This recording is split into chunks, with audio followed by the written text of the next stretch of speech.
sound. All right. Welcome to Tuesday, February 27th, 2018 special meeting regarding our 10-year financial forecast study session. For the record, we do have all council members present, and we'll call the meeting to order.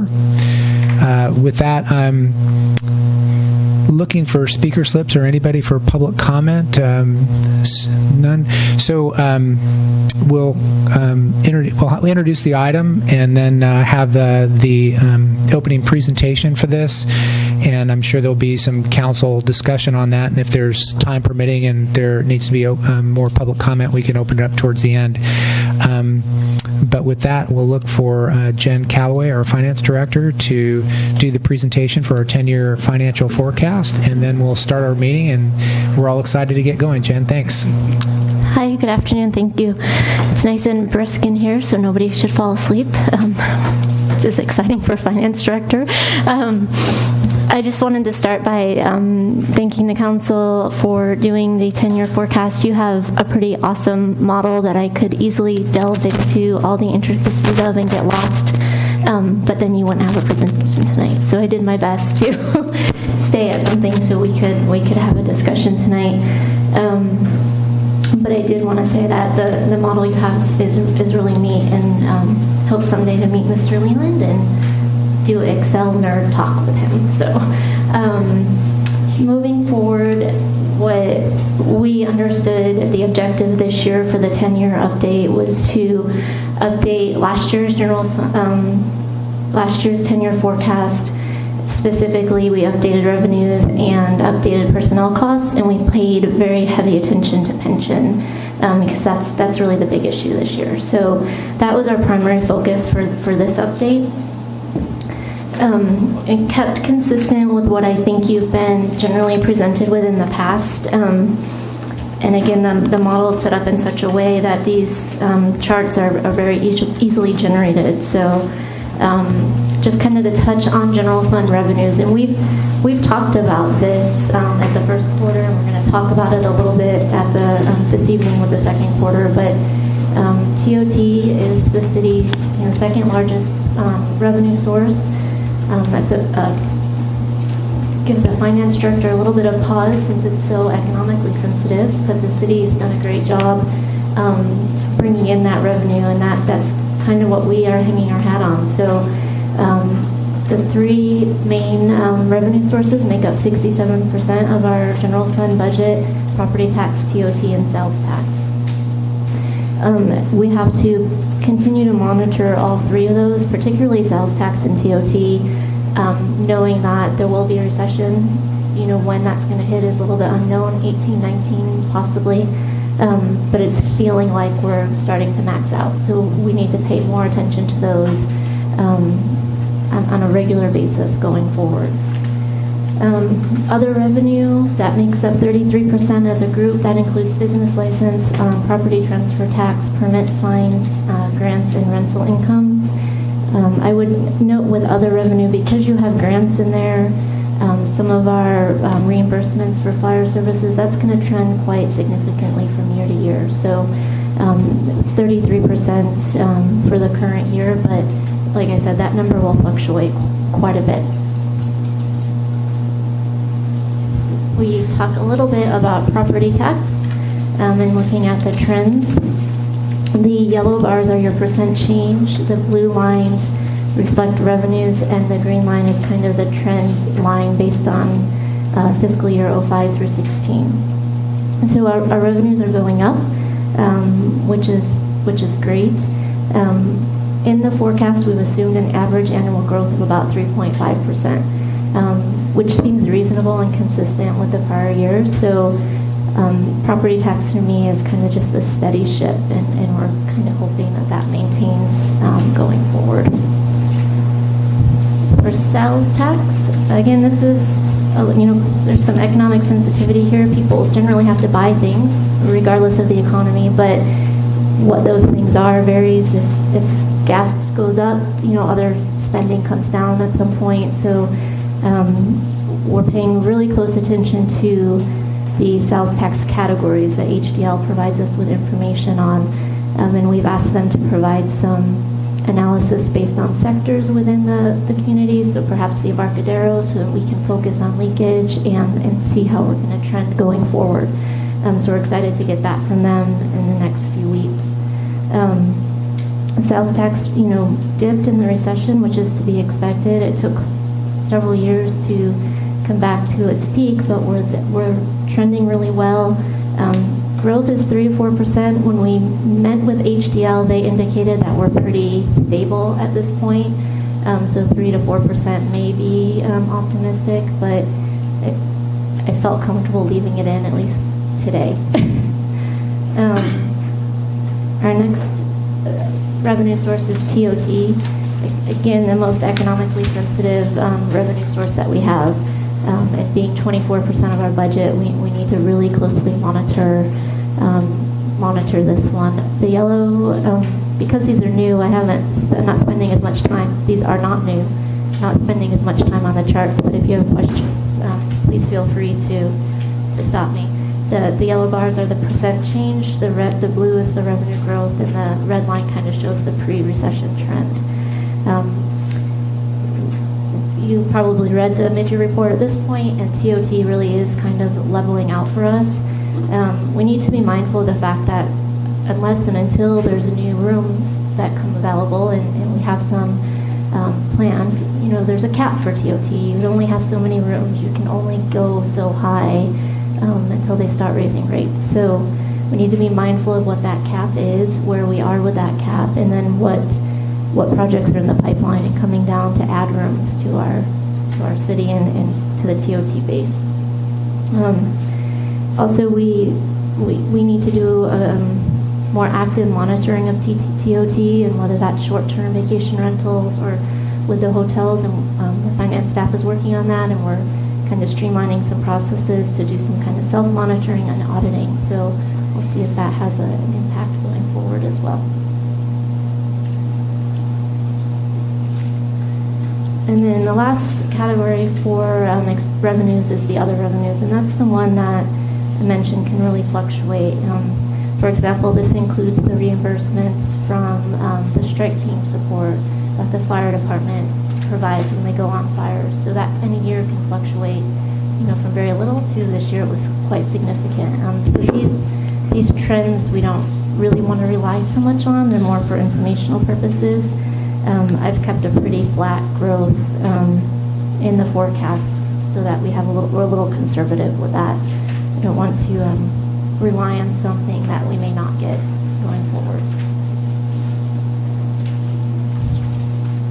These are our general fund expenditures. They're by category and type.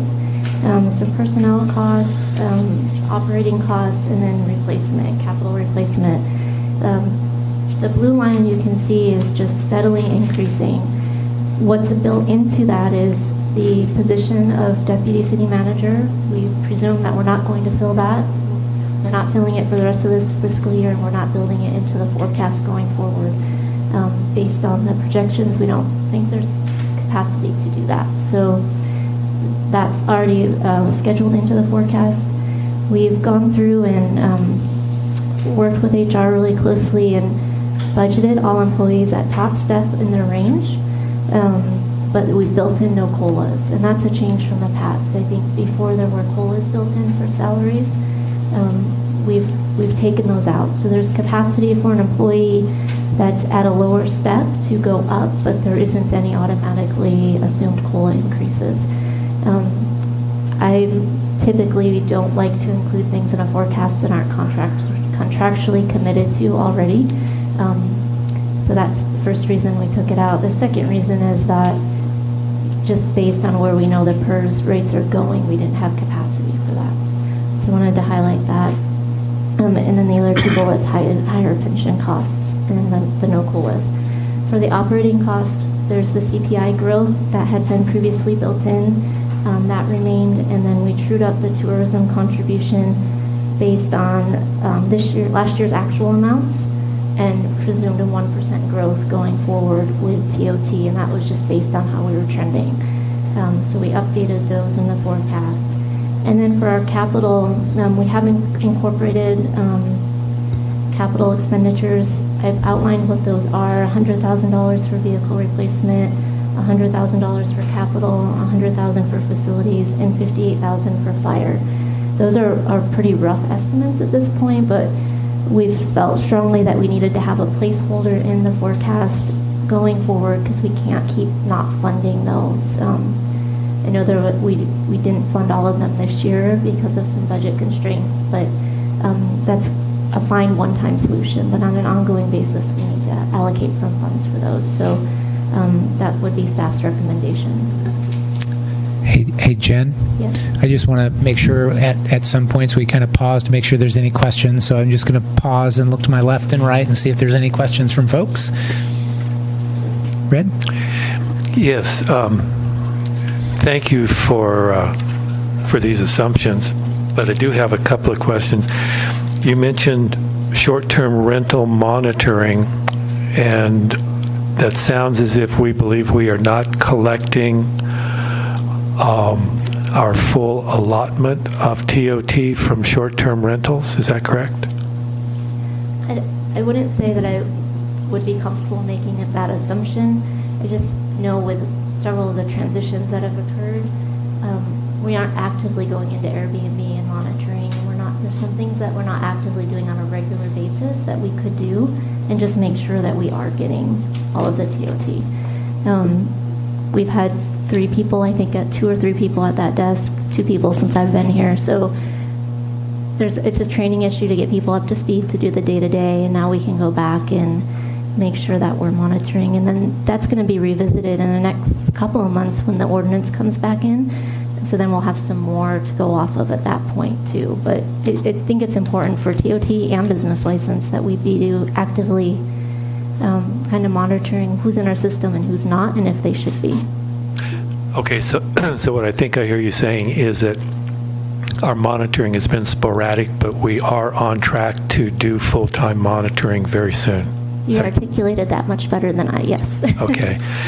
And you mentioned a tourism assumption. The tourism contribution assumption, what is that assumption?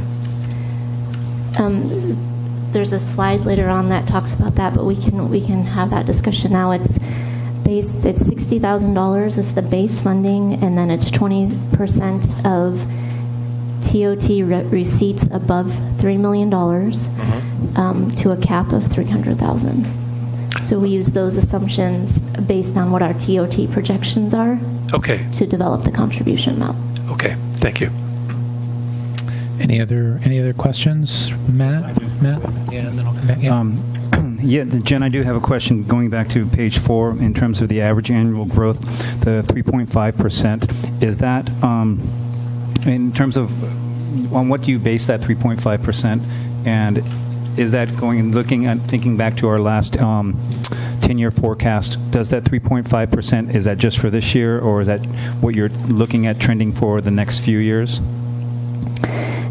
That's an average, and I used the methodology that was in there for the prior years and after the recession in terms of how it grows. So it ranges anywhere from a 1% increase up to a 4% increase. So it's kind of depending on the year.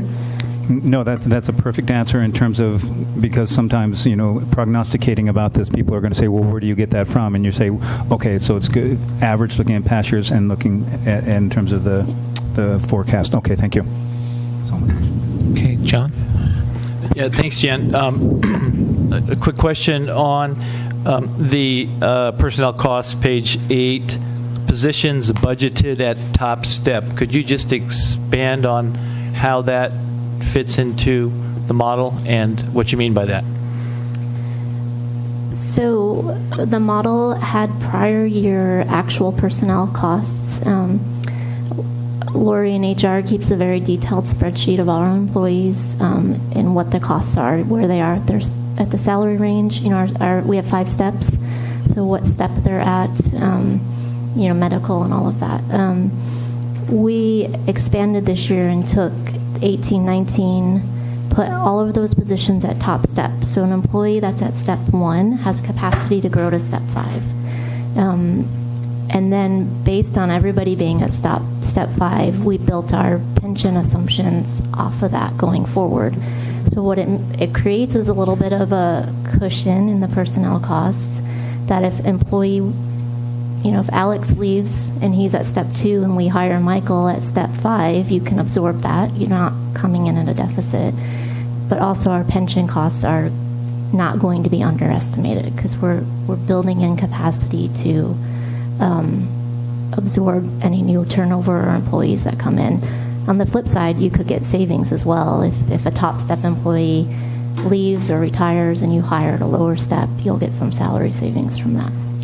Any idea, and I know it's a real detailed question, but any idea of what the impact was from actual delta in terms of dollars, 17, 18 versus year one assumption, 18, 19?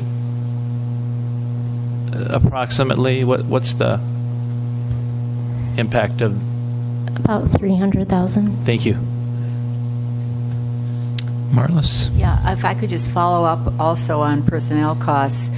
You said that it sounds like you did this instead of building in cost of living increases. Is that correct? That's correct. And have you consulted at all with any staff about this, just out of curiosity? We had conversations at kind of this level. There's a provision in the POA contract, I believe, for, and Dana can correct me if I'm wrong, but if we meet certain targets for revenues, we're not projecting to meet those, so we didn't build in anything. Right. SEIU and fire, okay. And did you make a comparison between doing it the one way, budgeting at the top step, versus adding cost of living each year? No, we just did top step. Okay. Yeah. And Mr. Henning, if I can correct that, I was looking at the wrong year in my spreadsheet. The difference from 15, 16 to 16, 17 was about 300, and that was due to, or 17 to 18, due to the retirements that I think occurred. The difference with going to top step was actually pretty minimal. It's about 100,000. Sounds better. Anything else? None? Jen, just a comment on the vacation rental. I guess we're going to see something come back later in the year, is what you were saying? I'll let Scott take that. Okay. The comment I was going to make is I know the county has a vacation rental revenue recovery program that consults out monitoring all that, and I guess it's quite successful, and I just want to maybe throw that out there to explore with the county and see what they're doing with that. It seems effective and not too conflicted. Okay, yeah.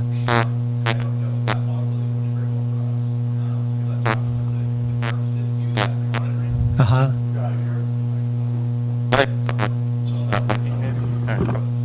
We need some microphone. Yeah. Is that better? Okay. Yeah, it is. That one's There not you working.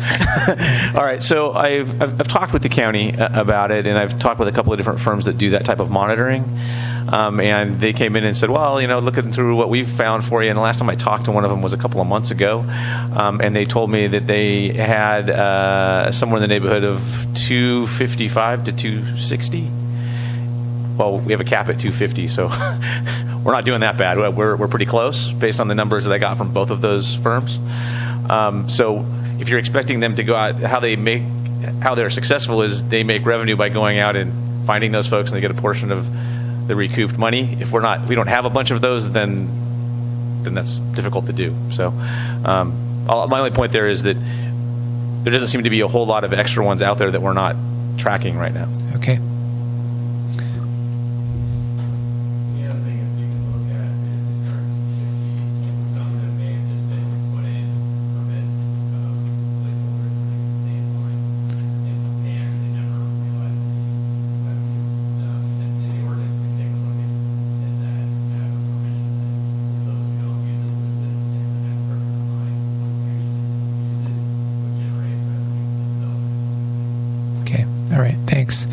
And then my other comment on page 8, as we look at the bar graphs that we're looking at, so we're seeing expenditure growth and personnel costs, and then so is it accurate to say that the yellow bar operations and maintenance, and then the red bar capital replacement and transfers are virtually staying flat?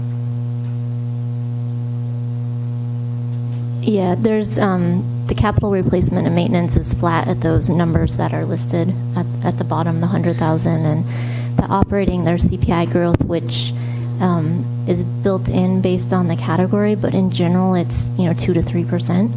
And some of those are, if you're contracted for multi-years, they might have increases in. You expect some increases in utilities generally. Kind of build in some of that, but it's not significant growth in that category. So how do we, when we're doing, so this forecasting tool is just plugging in numbers for us to identify. It doesn't necessarily relate to what our obligations and responsibilities are in those areas. And so to be able to see the difference of what our obligations in those areas, whether it's PERS or capital, things like that, it could be a bar graph that is significantly different than what we're looking at here for expenditures.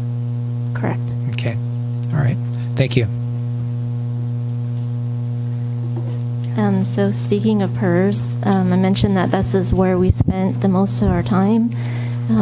PERS is literally changing by the moment. It feels like every day there's a new update coming out from them. So, the forecasting in general is meant to be a kind of this living document that you use regularly and you update. I think that becomes more and more important as PERS keeps issuing new statements and making changes.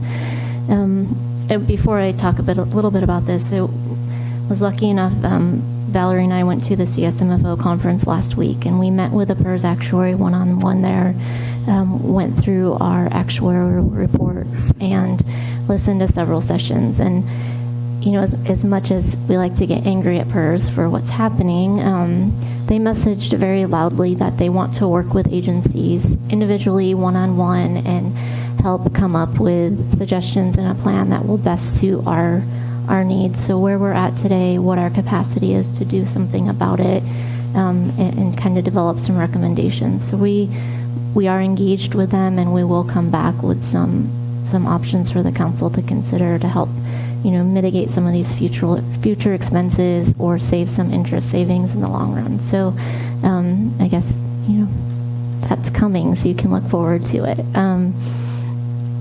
For the forecast, we have what we can reasonably assume for increases through fiscal year 24-25. These are all because of the discount rate reduction and the life expectancy changes. So you've heard before that PERS went from 7% to, or 7.5% to 7% for their discount rate. They're phasing that in. And because of that, we're expecting a 66% increase through 24-25. That's about $1.6 million. So that's a big number for one category of our expenditures, particularly when it affects our largest category of expenditures, which is salaries. So that's kind of what we're dealing with. Every PERS agency is dealing with that. We're all kind of holding our breath and doing a little brain trust of what can we do going forward. So it's going to mean changes for virtually every city and how we provide services and what we can provide to remain sustainable. The forecast does not include anything with the recent announcement about the amortization change, and that's where I say they're changing daily. It was Valentine's Day that they announced that they were reducing the amortization period from 30 years to 20 years. Prospectively, so that's helpful. And what that means is every time a new basis is added to one of our plans, whether it's a gain or a loss, that's going to be amortized over 20 years rather than the 30 that they've been doing it. So think of the mortgage scenario. You're refinanced to a 15-year mortgage. You're going to pay more up front. you're going to save in the long term. So we know there's going to be even more increases beyond the 66%. What those are, we don't know, because we don't know what the new bases are at this point. And then the other thing that's not reflected in here is the recent market gains. I think they reported 12% earnings. Typically takes 2 years to see that reflected through our valuation reports. So that'll come across as a gain. That will be amortized over 20 years, so that will help us. But again, it depends year over year what we earn on the investments through PERS. Just a quick observation. So in essence, that amortization period change means that in the long run we save on debt service costs. However, the P&I, which I'll just call principal and interest payment, goes up in the short term. Yes. And that's why I'm interpreting that. So that translates to a higher payment, more costs up front to save at the end of the game. Absolutely. Okay? Yeah. Mm-hmm. So I thought it would be helpful to talk about each of the individual classifications. We have a fire safety, a police safety, and a miscellaneous plan. Each category has 3 tiers to it. Our tier 1 are the classic members. Tier 2 are, we call it the sandwich tier in our world, and then the Pepper employees, which were hired or entered into the system after 2012.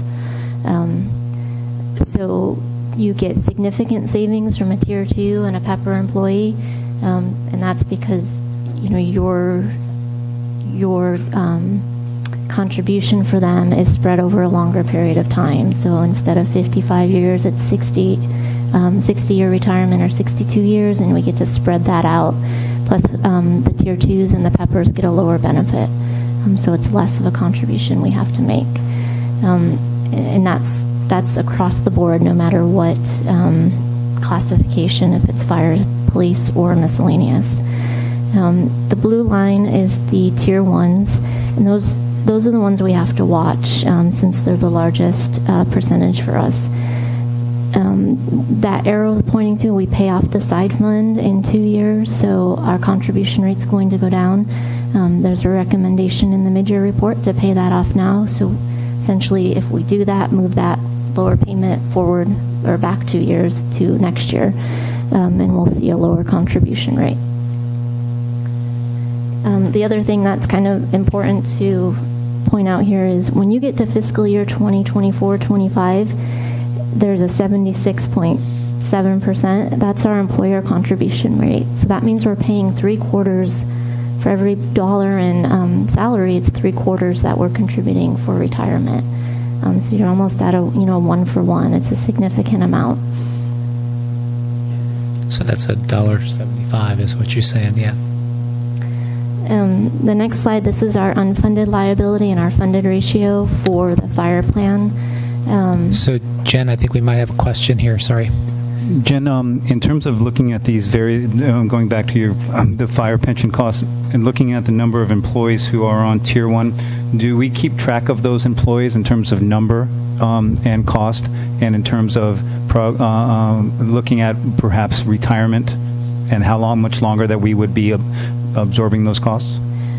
We do have that information. The forecast does not presume retirements. So the forecast does not presume retirement. So in fiscal year 26, it's the same number of tier 1 employees as it is today. But that's the other reason you update these regularly, is as your staffing changes and your ratios of tier 1, tier 2, and Peppers change, we would update this to get more refined numbers going forward.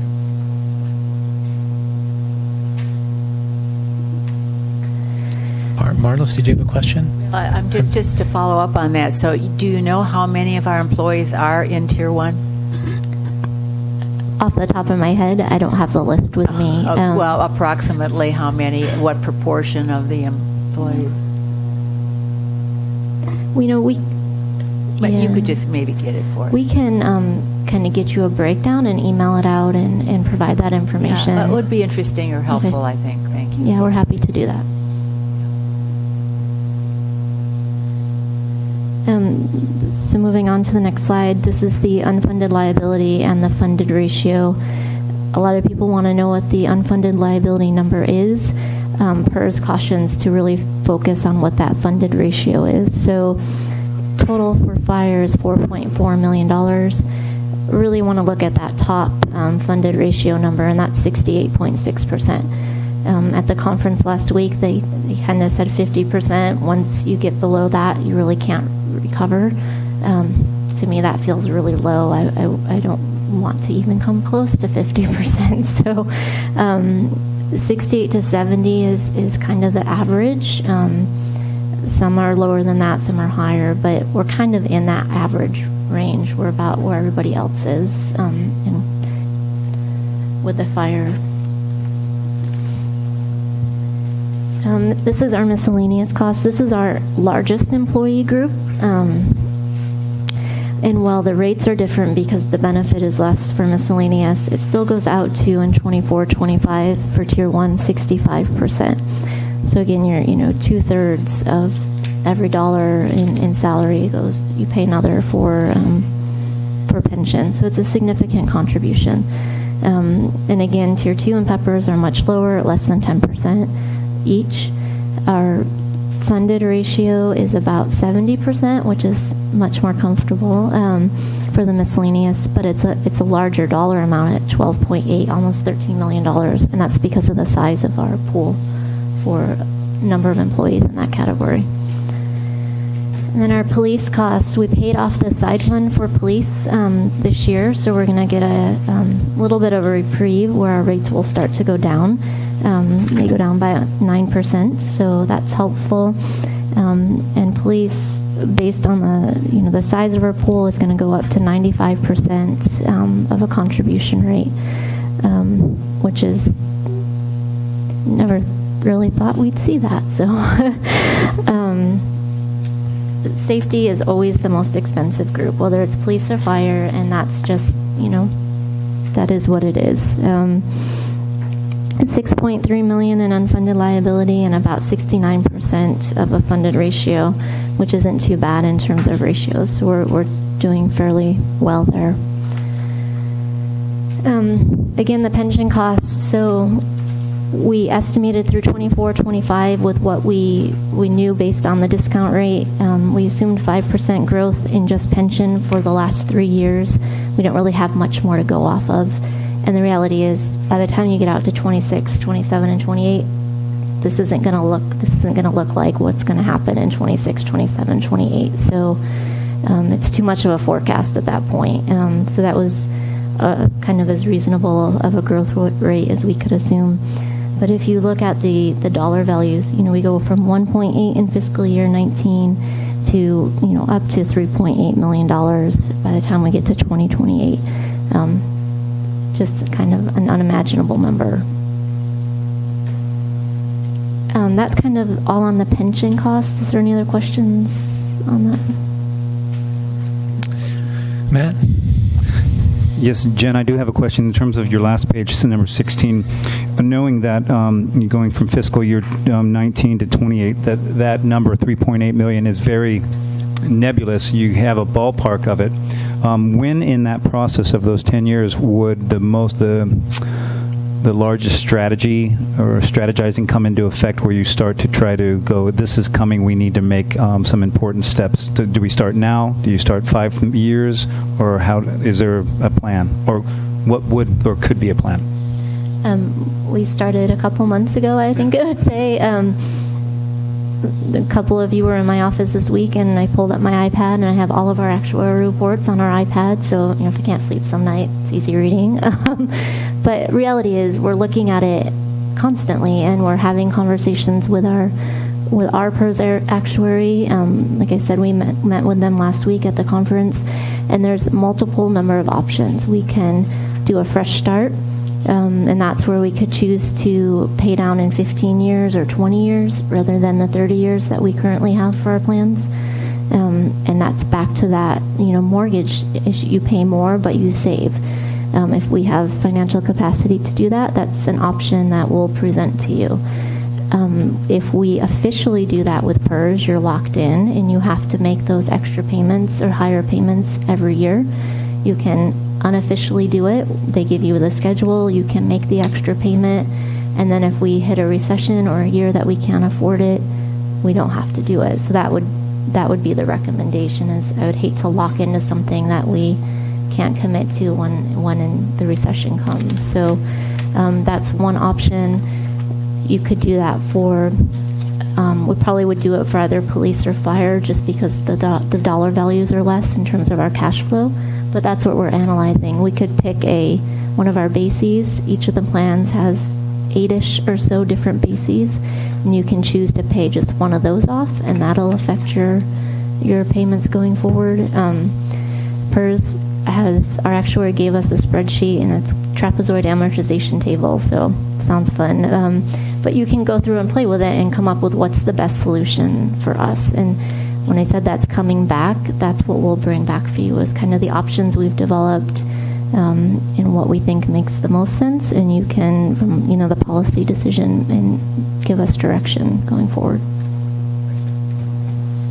Any other questions? Yeah, just one. So, am I adding correctly about $23 million over a 10-year period of unfunded liability? Is that 23.6? okay? I was just rounding. You did good. 23.6. Yeah. Okay. I just wanted to make sure the public 23 heard that. over the next 10 years. 10 years. 23.6 million.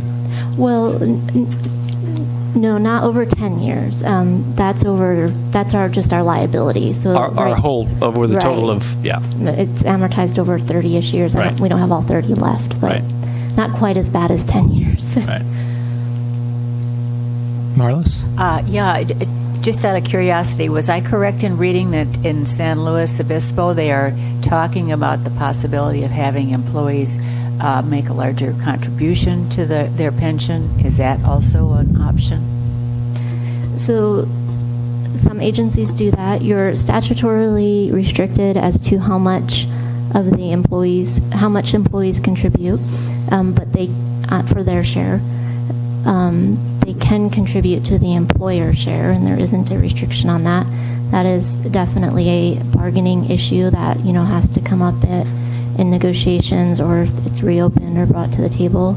And then there's some other kind of creative ways that you might be able to offset salaries with maybe contributions for medical or something. So the issue is being previsible or not. But those are all items in future years we probably need to consider and look at and analyze what the impact would be.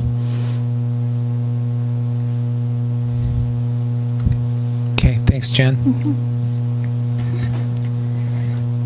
So this was Councilmember Davis, the tourism question that you asked for. So I'm kind of going to go through this one quickly. Again, it's based on the actual receipts for 17-18, and it uses that $60,000 base and 20% with our 1% growth rate assumed.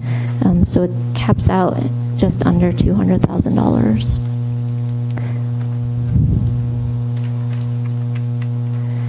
So internal service funds. I thought it would be helpful to go through the internal service funds.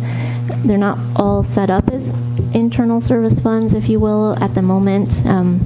Typically, departments would contribute based on what their needs are, based on, if their fire, for example, would contribute based on their equipment needs, and finance has less equipment needs, so we'd contribute less. It's not exactly set up that way yet, but that's what we're working towards.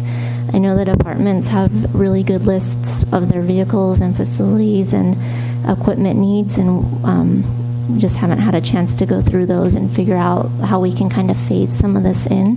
But we do think it's important to have funds set aside in the forecast and in budgeting to support these funds. Our facilities are older; they're going to need repair, or maybe replacement in some cases, and so we need to have a pot of money to go to for that. The equipment fund, from what I can understand, is really the fire equipment. We'd like to add other departments and what their equipment needs in, so that's where we'll continue to work with them. The capital replacement was started in fiscal year 16, It's great that you have the fund set up. There's about $200,000 in there at the moment. And again, we're looking at, maybe $100,000 contribution. We need to refine those numbers a little bit, but that's just what we've put in as a placeholder at this point. Project accumulation, and this is really kind of a set-aside fund for future projects that come up. It was started in 2016, originally funded through a transfer from risk management of about $1 million, about $280,000 in there at the moment, and there was no funding for 17-18 due to some of the cutbacks that were needed at the time. Our IT fund has about $250,000. I will say that the projections and the forecast for the technology fund are high, but without having gone through the entire list of IT assets that we have and what the replacement schedule would be, we kept those numbers in there and then figured as a whole the group was probably in a reasonable zone. So I think the reallocation among these internal service funds will change, but probably the total numbers is pretty good for right now. Vehicle replacement, $75,000 was funded in 17-18. There's about $200,000 in the fund, and then facilities maintenance. The funding source for that has been rental income, primarily from the DeStasio building, at least for this fiscal year. But that is vacant now, so unless and until it's rented, there isn't a designated funding source for the rest of this year. Although we did receive more rental income than we had budgeted because the tenant remained in the building longer than expected. So I guess that's good news. For our internal service funds, this is this shows you the breakdown. These are the numbers I was referring to. The vehicles was $100,000 to $270,000. Facilities is $100,000. Technology is $350 to $420, and that's where that's a high number. Capital replacement is $100,000, and equipment is $50 to $75. And we're going to refine these numbers and keep working on what the right targets are for contribution each fiscal year, and then come back and get some direction on council with what are our desired funding levels, so we can try to remain within those funding levels. Are there any questions? Okay.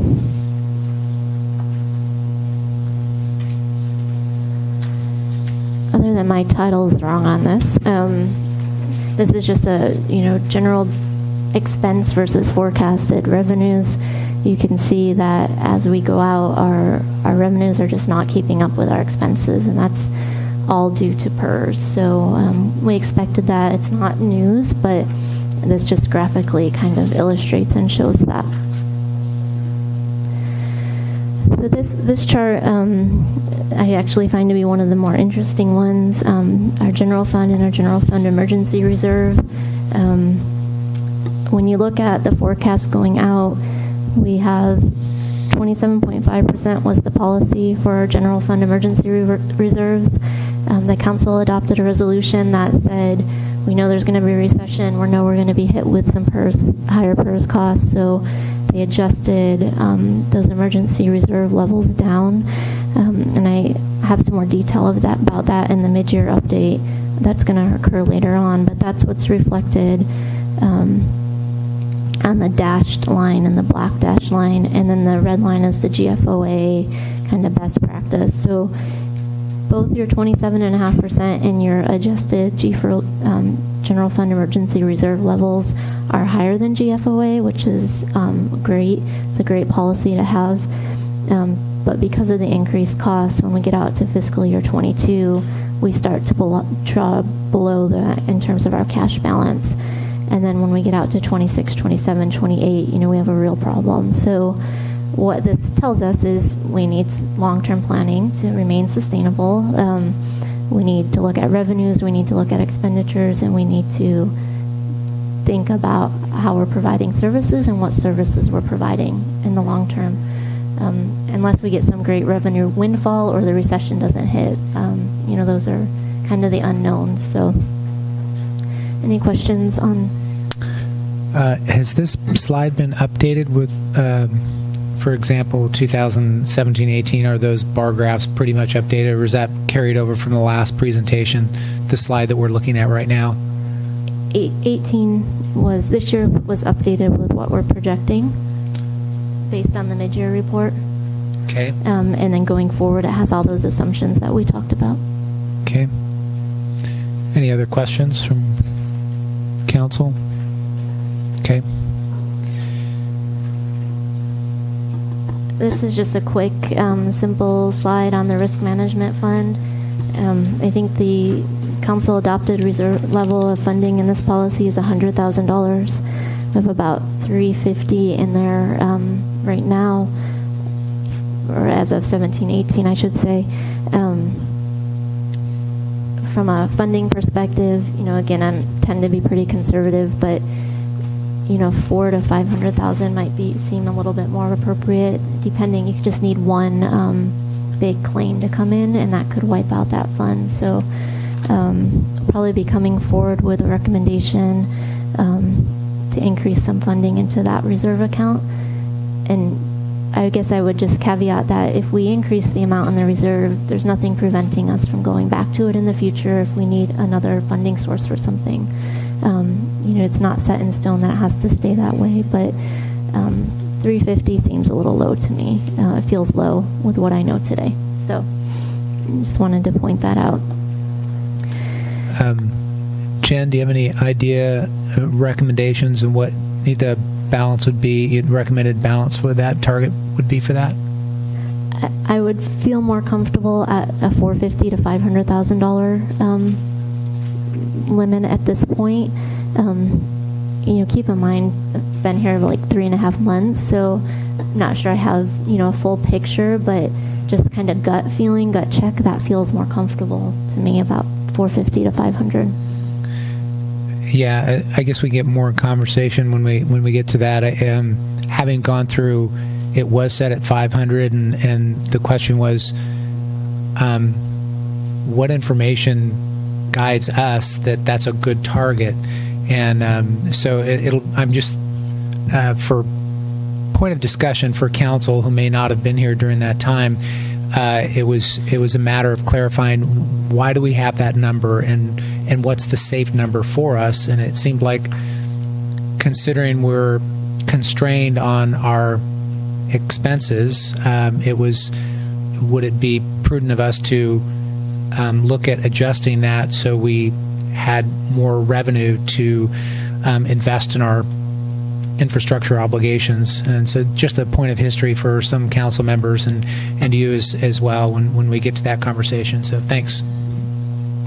And I guess I would just add that that's going to be a conversation I think we have with all of these kind of internal service funds, is what do we recommend the funding level to be? When you think about equipment or vehicle replacement, 25% of our fleet, maybe you're not going to lose more than 25% of your fleet in one single disaster, presumably. So, that probably feels like a good level of funding. And then what is that number, right? That's the next question. So those are the conversations that we have to have internally and then come back with you. And hopefully that will be part of the budget discussion that happens in a couple months. Measure Q, this is our special tax for streets, fire department staffing. There's equipment for the fire department, debt service, police staffing, and then the rest goes to streets, whether it's reconstruction or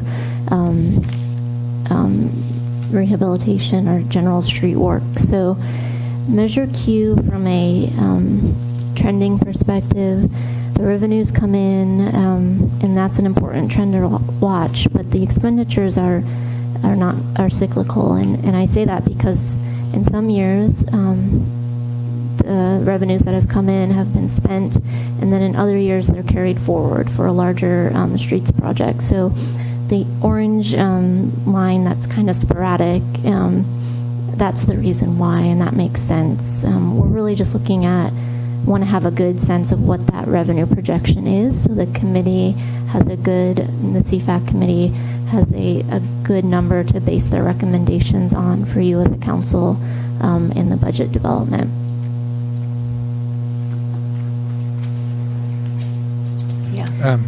Sorry, Jen, we have some questions. Okay. Thanks. Jen, on the Measure Q slide, you list SRO. What's the current status of that? So the SRO position, and that'll be discussed more in the mid-year, but that position is not filled at the moment.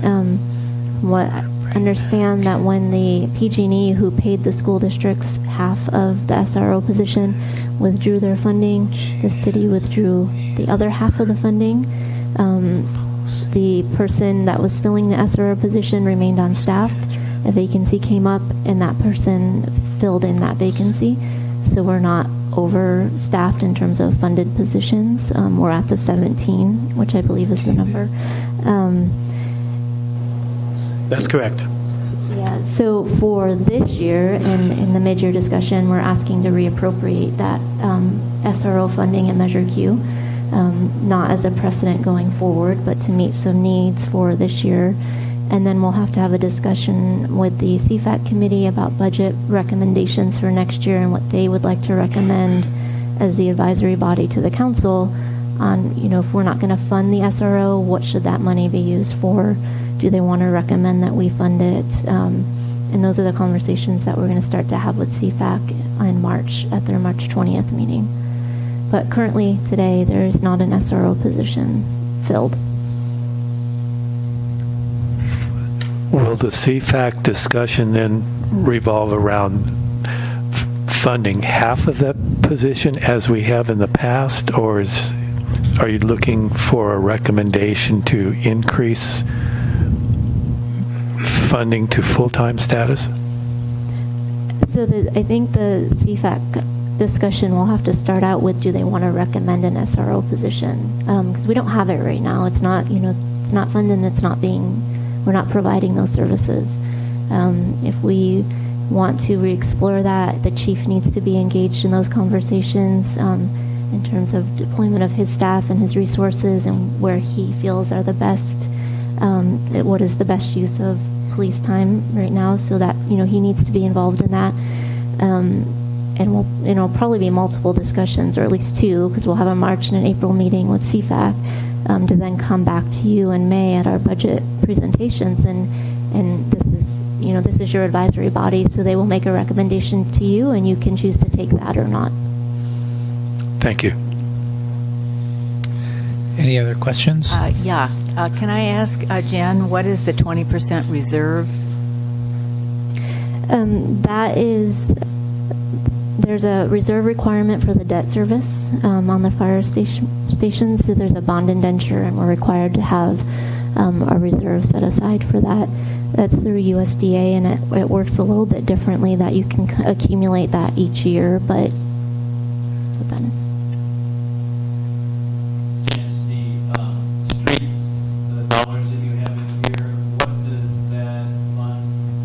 PMI or the index to? I'm going to let... Well...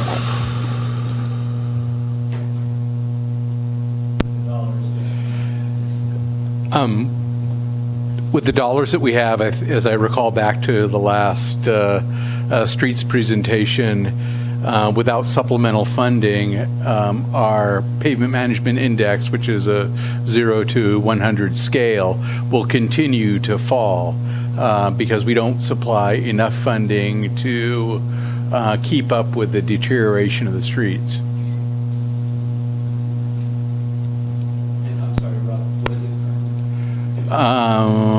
In the low 60s, I think it's 63. We haven't done a reassessment since we've done our latest ceiling work. Any other questions? Yeah, just to add, Rob, do you have any plan to present another street summit and update? Yes, we now have some engineering support with a contractor as opposed to an in-house senior civil. So that firm, Eichhoff Design Group, is going to be assisting in preparing that update. So probably springtime-ish for the update. Thank you. Matt? Rob, I do have another question in terms of the streets with Measure Q. Is that money, has it been fairly consistent in the last number of 4 or 5 years in terms of the money for Measure Q? And then with that, has the money that's been going into streets remained consistent? I think it's been roughly $500,000. Roughly $500,000 a year. One year we did a larger project, and we'll see a little bit of increase with SB1. SB1 is it about $260,000 per year, but that's contingent on a ballot measure this coming November. And that estimates on current revenues. If there's a change in the economy that calculation fluctuates as well. Correct. This first half year or portion of the year, we got $61,000. It provided basically 2 of our streets, the ceiling work on 2 streets. Yep. Any other questions? Okay. Thanks. Okay, so the next section is our enterprise funds. Obviously, harbor, water, and sewer. We're going to talk about harbor. I don't have information in here on water and sewer, primarily because we're updating the rate study, so that's going to change, or likely going to change. The cost estimates for the wharf project at $150 million. That could get revised once we get our design, and it felt like there were too many moving targets to give you anything that was going to be even close to accurate. So what we'd like to do is come back to you with more refined numbers once we have them, and do kind of a projection and an outlook on those 2 funds. So we have some information on harbor for you. These are the harbor revenues. These were the graphs that you were provided. They've been updated in the prior years, and they broke out revenues by these categories. Grants, the last graph in the bottom right-hand corner, is grants and penalties and other revenue. You can tell by the trend charts on those that it's pretty volatile. You get grants or you don't. Kind of doesn't trend, really. You can't look at trending for that category. And I think before it was mentioned to you as well, but really the biggest issue for the harbor fund is this capital improvements or capital projects issue. There isn't a funding source at the moment, or there hasn't been a funding plan. There's a list of the projects, the year they were built and when they should be replaced by. The most recent one coming will be the Harbor Office in 2020, estimated at $2.5 million.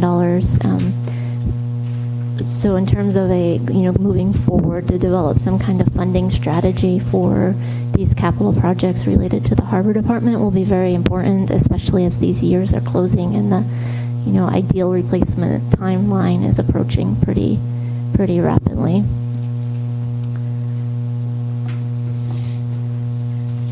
So I guess the lesson from all of this is, the continued long-range planning. We've developed or started to have conversations at the staff level with the employees. We want to engage them as much as we can in the next few months for development of the 18-19 budget and what we bring forward to you as a council. Given that, I'm fairly new, Scott's fairly new, we haven't had as much community engagement this year, but that's definitely a goal for future years. And to the extent that we can work on this collaboratively with the staff and the community and really engage all of the stakeholders, our goal is to do that. We really need to focus on new revenue options and developing that kind of fiscal sustainability plan and what our go-tos are going to be, and our obviously reduction of expenditures. And it's going to have to be some combination of those two in order to provide, the services we're providing today or similar of services as we can. And then the last bullet here is really that analysis of PERS.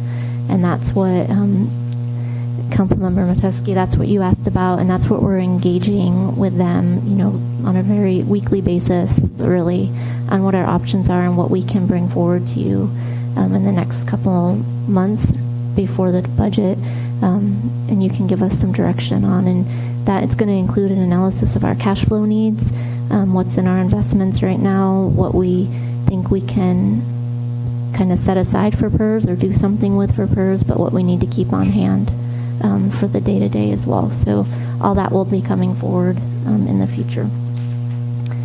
And the last one is questions. Okay, back to council at this point, Jen? Okay, great. Look to my left in red. Do you want to start us off?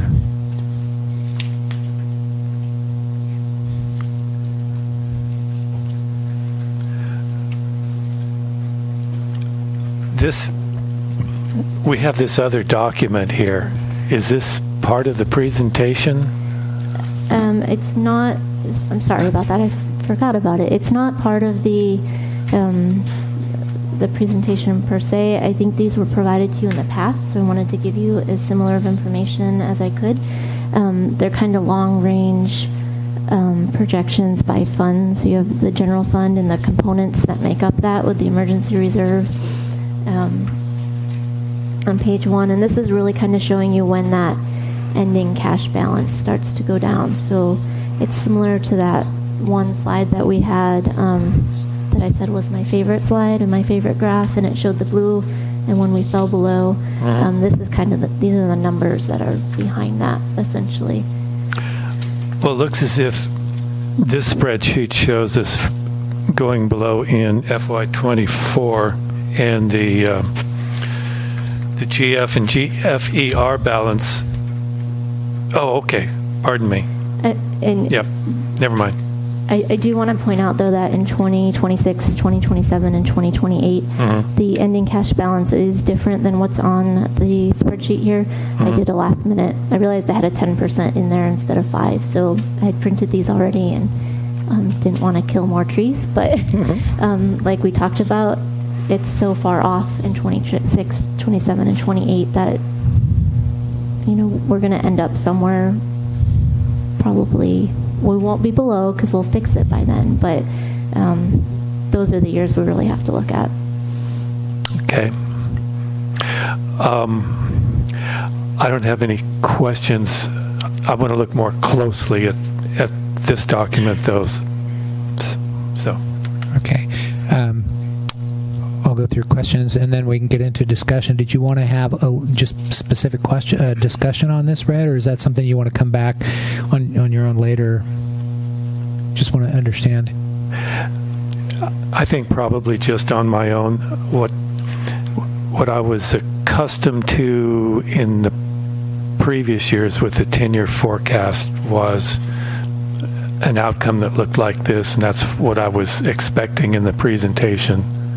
So I just need to have some more time to look at this, and I'll just do that on my own and take questions to Jen. Okay. All right. Matt? Jen, in terms of, I think I asked an earlier question in terms of making plans for all of these financial possibilities.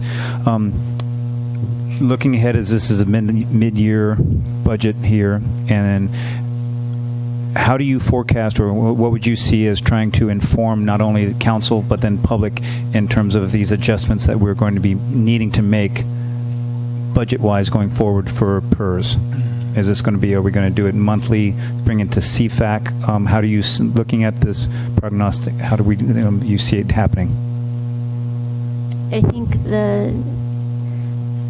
now that I've had a chance to go through the forecast, I have a much more, comfort level, a higher comfort level than I did 2 weeks ago with it or 3 weeks ago with it. And the more I play in it, the more comfortable, we as your finance department are going to be with it. But the conversation needs to happen regularly, and with not only CFAC, but with the council. As I mentioned, we've already engaged the staff at the staff level with employee meetings on this is what we're projecting. We can probably look at doing some updates on our website or via social media if that's helpful as well. But the challenge becomes that these are estimates, so they're the best estimates we have today.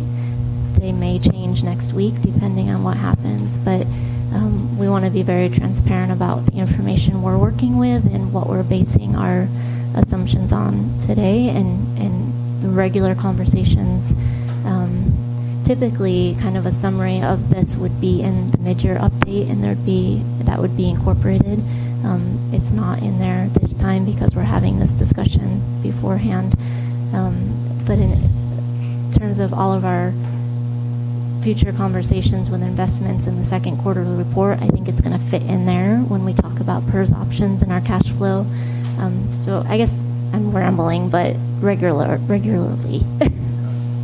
I guess, Scott, I have a follow-up for this in terms of employee costs, knowing that PERS is such this huge elephant in the room that is haunting all of these municipalities, and looking at it, asking Jen, Finance Director, about when we will have these updates and how it's going to inform policy. When do we start, when does the conversation start to happen about possible reduction in employees or employee costs?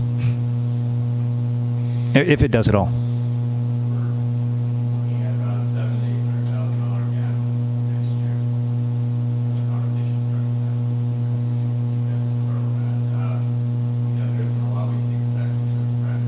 Is your microphone on? Yeah, it is. Okay.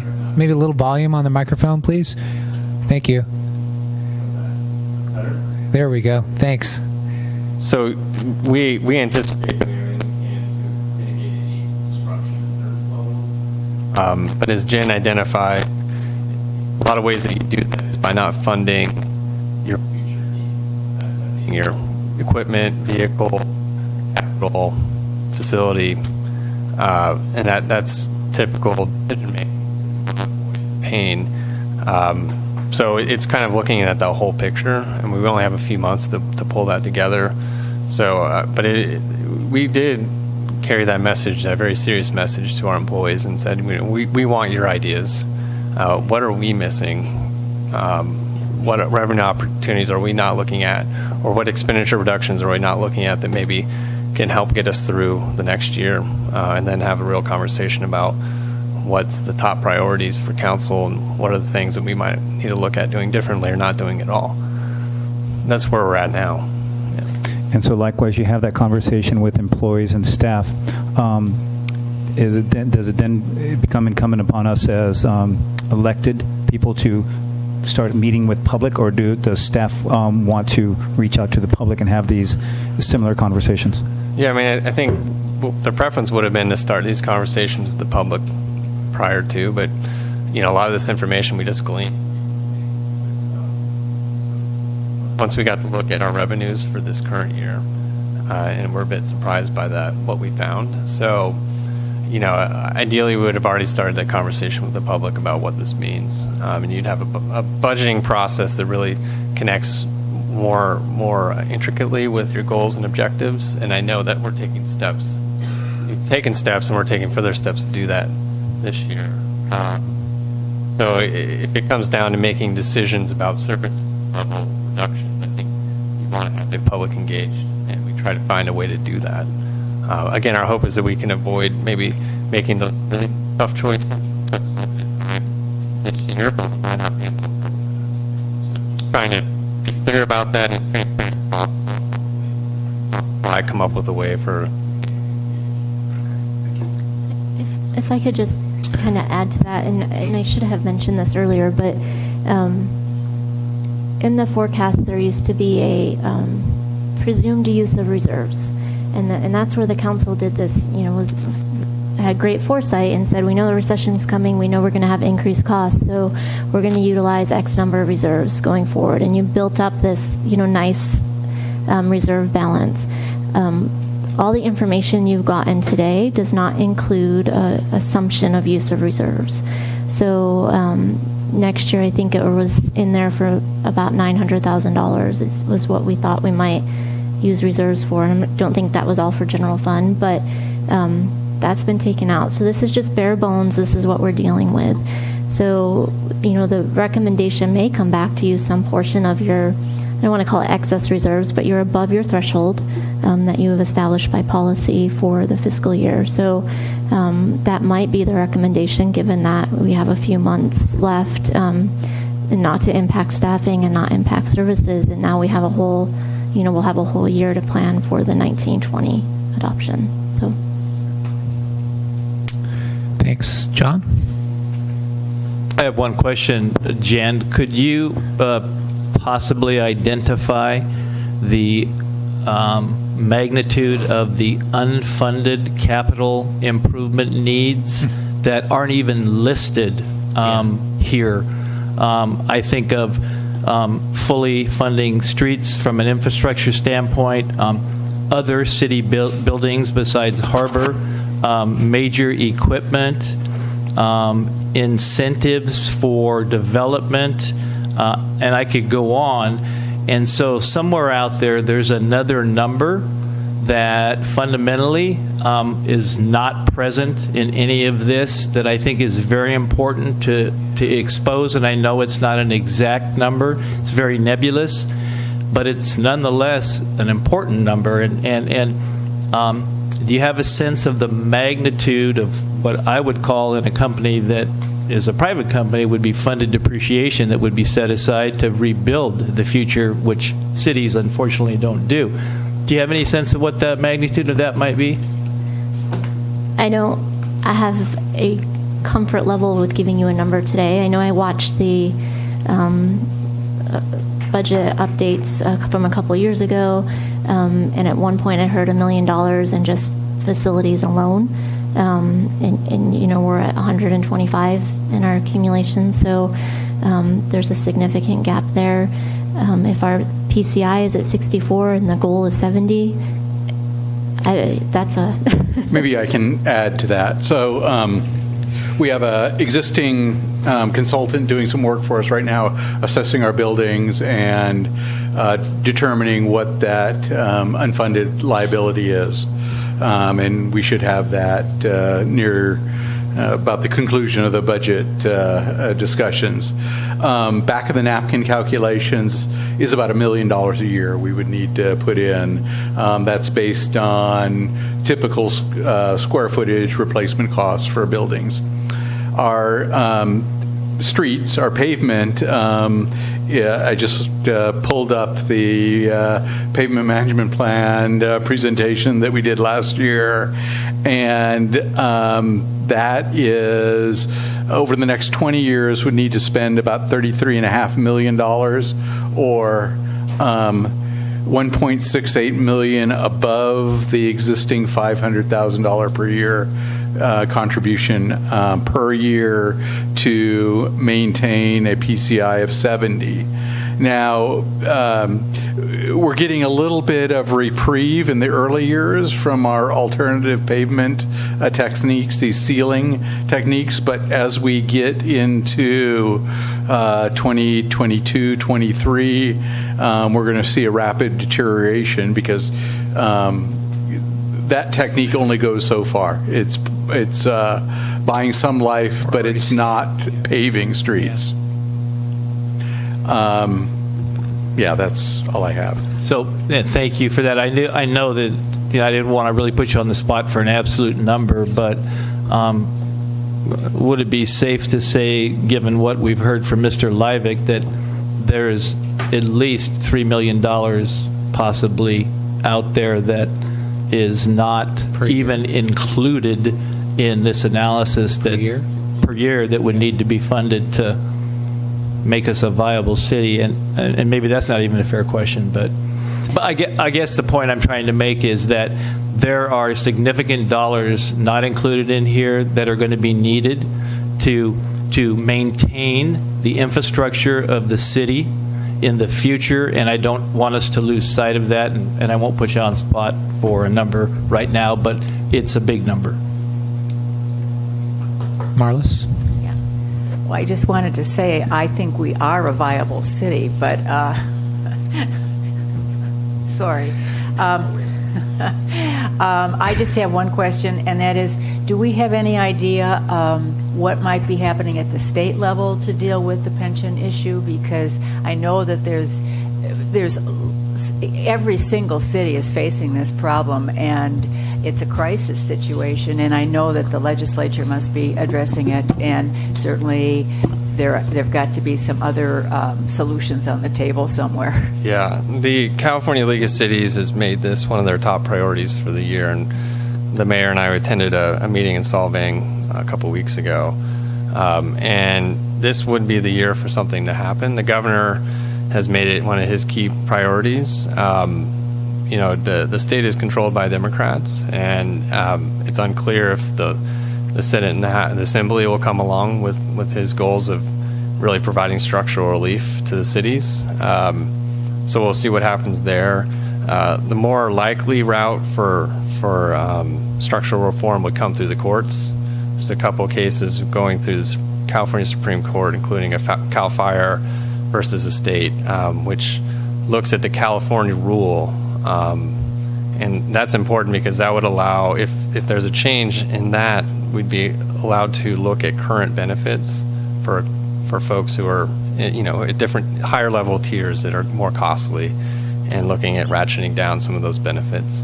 Because currently, right now, we can't change those benefits, and those are the biggest costs. And also looking at existing retirees, things like COLAs that are automatic for retirees when current employees aren't getting COLAs, but retirees are. So there's a number of things that may change that would provide significant relief to the cities. But it's unclear at this time. California League of Cities, they seem optimistic on the court side, not so much on the legislative side. Thank you. Okay. So as far as this forecast that we're going through today, we're getting into our budget workshop season as well. And so writing down a couple of notes, Jen, you were mentioning that the risk management policy would be something that we'd want to revisit. So I guess the question is, will we be able to use this tool again through our budget process and implementing some of the recommended changes during that process? I can't see it, Jen, so I'm going to try to shift while I'm talking. Ways, yeah. Absolutely. So we'll use this tool almost daily in the budget and updating it.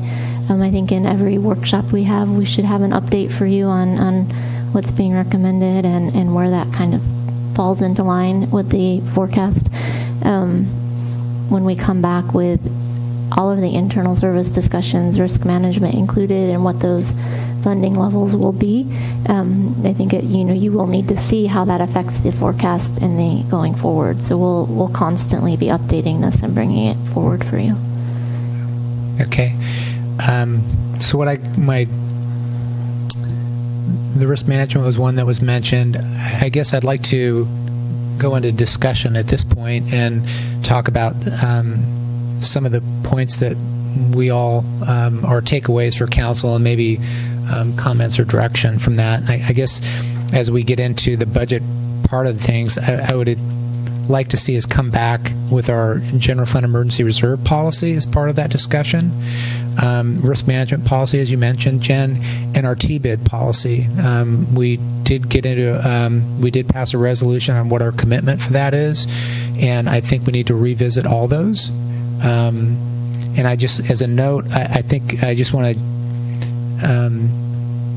just give you compliments on the wastewater portion of the forecasting. I thought I was a little surprised. I think it's thoughtful to consider we don't have the accurate numbers to be doing the forecasting on that, and I think in light of the concern over the water reclamation facility project and where we're going right now, I think it's prudent for us to have accurate numbers.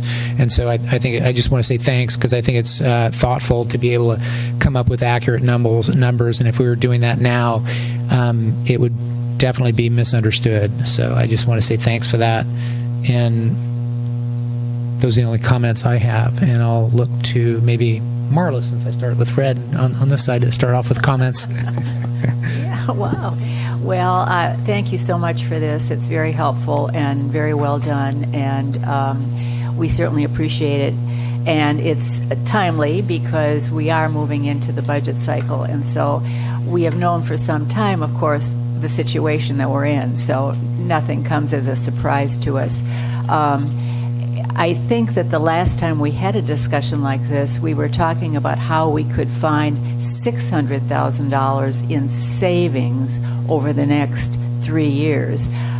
because that was when we thought the big hit was going to come on the pension costs. So I don't know if that's changed, but it sounds like we're now looking for additional monies, and it's difficult to plan long term and talk about putting money into facilities replacement and equipment, and which of course it is prudent planning and good long-range planning, but at a time when you're looking for more money, it's hard to do that. So I'll be real curious to see what the budget recommendations are going to be for next year, and I'm assuming you're going to be able to make some projections based on that moving forward. So thank you.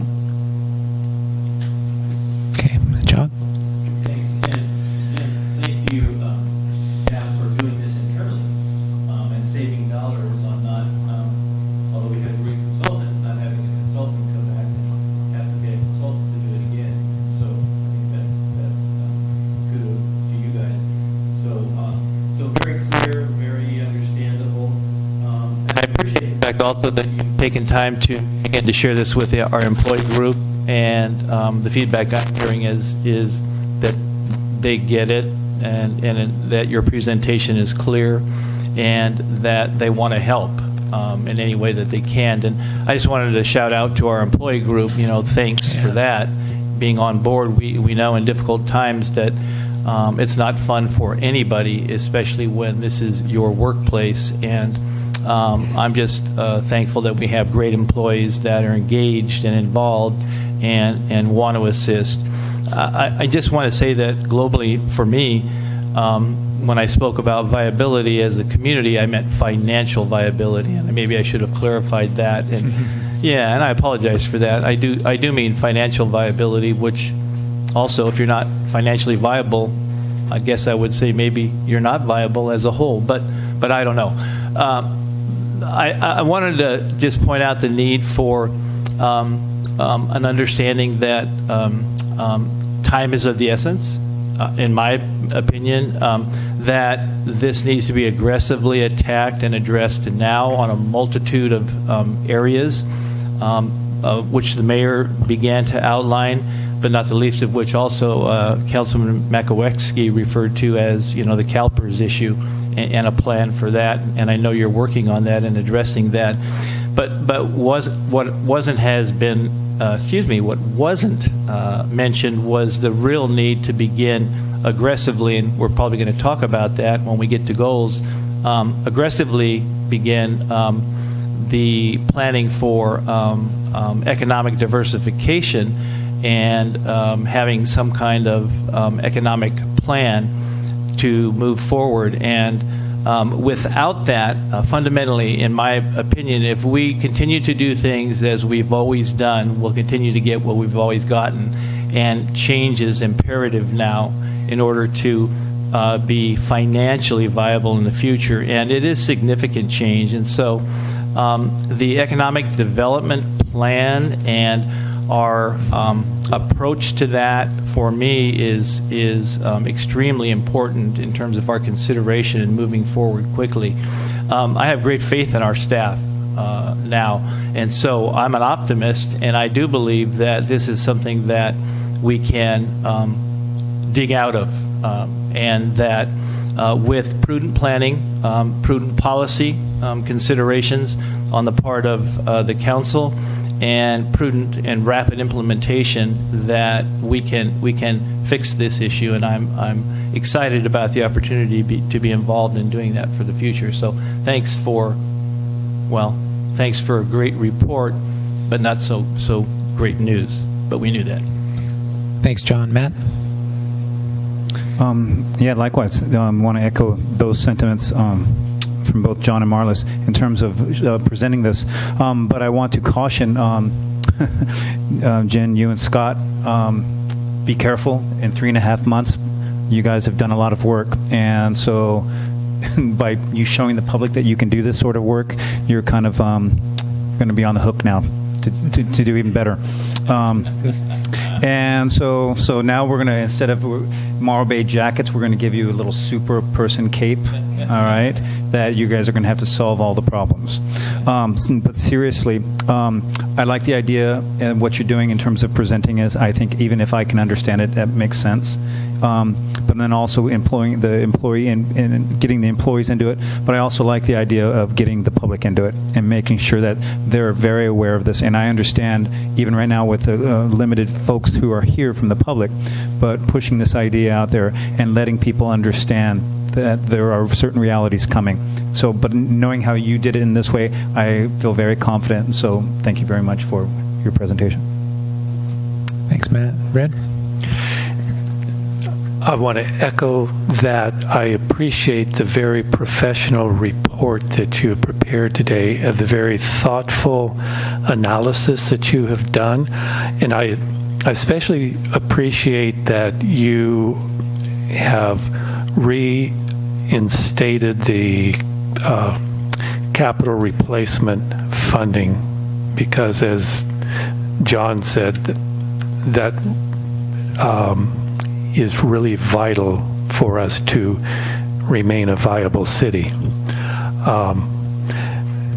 And I know, Jen, that you have some other ideas that you're exploring, and I appreciate that. You have great creativity, and you called yourself a nerd, a financial nerd, and I appreciate that. You are, and that's great. Thank you very much. All right. Thanks, everybody, for their comments, and Jen and staff and everybody for being here for the financial forecasting.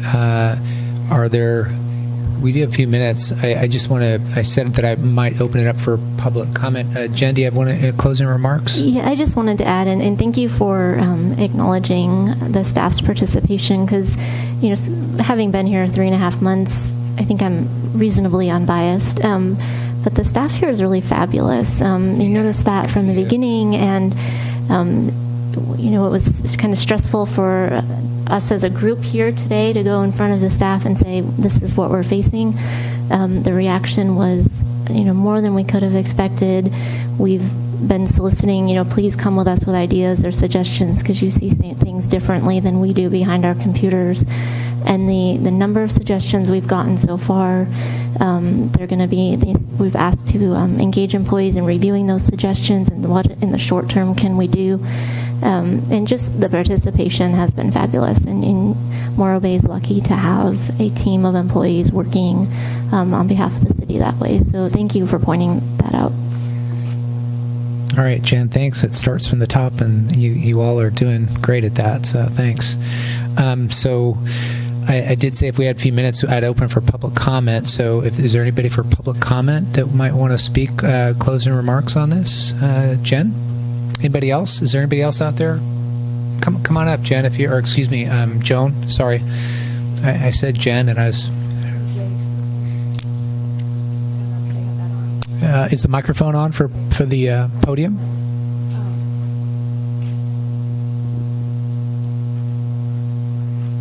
Doesn't sound like we have a microphone. Can we use maybe Joe's mic or something right there?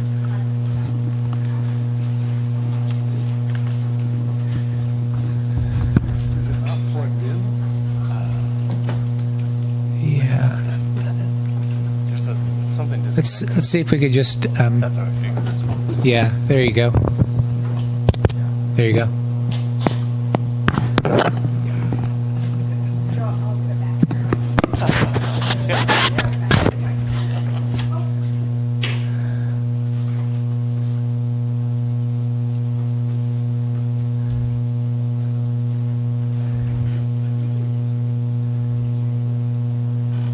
Never mind. Public comment's closed.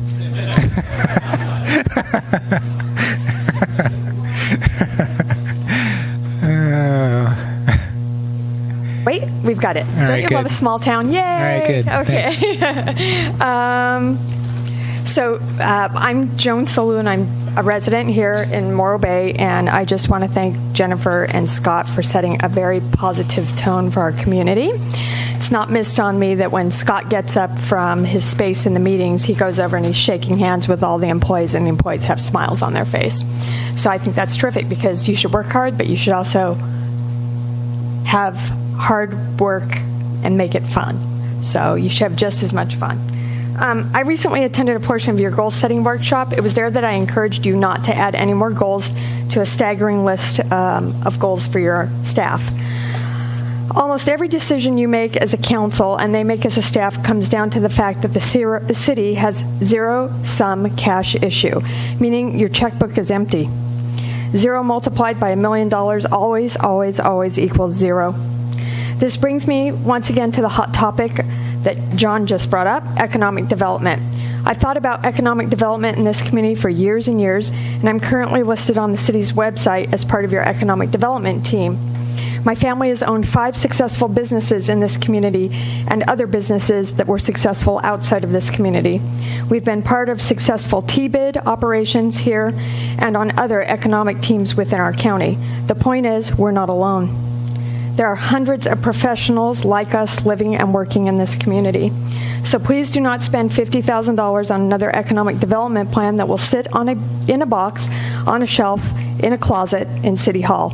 Instead, buy a $5 feather duster at Ace Hardware and dust off the following plans: the Cal Poly plan done in the early 2000s, multiple EVC studies, the Chamber plan done sometime between 2011 and 2012, the LEAP plan done in 2015 for $50,000, the Chabin concept plan done in 2016 and 2017 for $50,000, the Roger Brooks seminar from 2017 for $10,000, and many, many, many costly others. Once you have the economic plans and studies and workshop information compiled, make it your number one goal as a city to make these plans make money for you.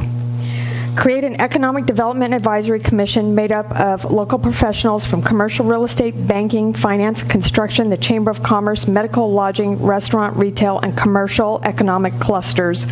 The city staff that works with this commission should be the finance director, the community development director, the harbor master, the tourism director, and any others the city manager recommends. This team's job one should be to analyze the information that the city has previously gathered, create action steps to determine economic development clusters, and develop a strategy to support sustainable growth in those clusters, develop a list of assets the city may have to create sustainable growth for targeted economic development clusters, and then take action to create a comprehensive site where the information can easily be found. There are similar programs in Ventura, Santa Barbara, and Santa Cruz.